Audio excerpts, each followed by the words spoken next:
Hello বন্ধুরা, শাশুড়ি মার রান্নাঘরে তোমাদেরকে অনেক অনেক স্বাগত। দেখো আমি আজকে এঁচড় রান্না করব। এই জন্য এঁচড়টা কড়াতে ভাপি নিয়েছি, নিয়ে কড়ায় একটু তেলও দিয়ে দিয়েছি।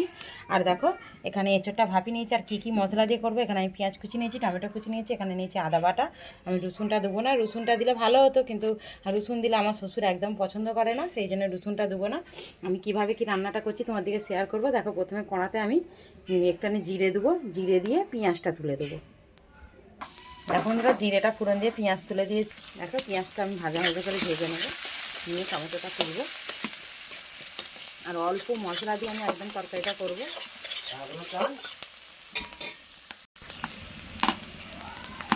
দিয়ে দেবো টমেটো কুচি, দিয়ে দেবো আদা বাটা,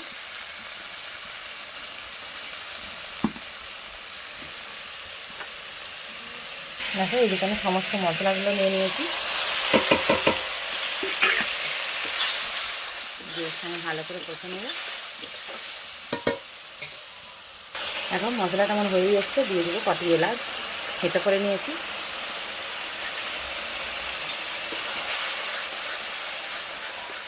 দেখো মশলাটা আমার হয়ে গেছে।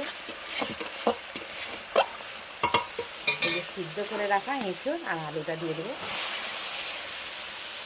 আমি সিদ্ধটা তোমার দিকে দেখাইনি, নুন হলুদ দিয়ে আমি সিদ্ধ করে নিয়েছি।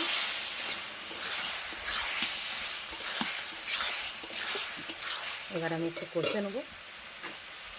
দেখো এঁচড়টা আমার কষা হয়ে গেছে, এবার দিয়ে দেবো জল। যেহেতু সিদ্ধ হয়েই আছে, অল্প একটু জল দেবো।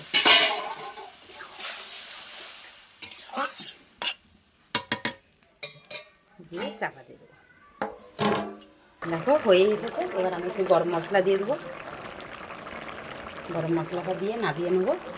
এক ফুট ফুটে গেলেই নামিয়ে নেবো, নিয়ে তোমার দিকে আবার শেয়ার করবো। দেখো এঁচড়ের তরকারিটা আমার হয়ে গেছে, প্রথম থেকে শেষ পর্যন্ত পুরো ভিডিওটা দেখেছি। অল্প মশলা দিয়ে একদম এঁচড়ের তরকারিটা হয়ে গেছে, কাই কাই করে করেছি।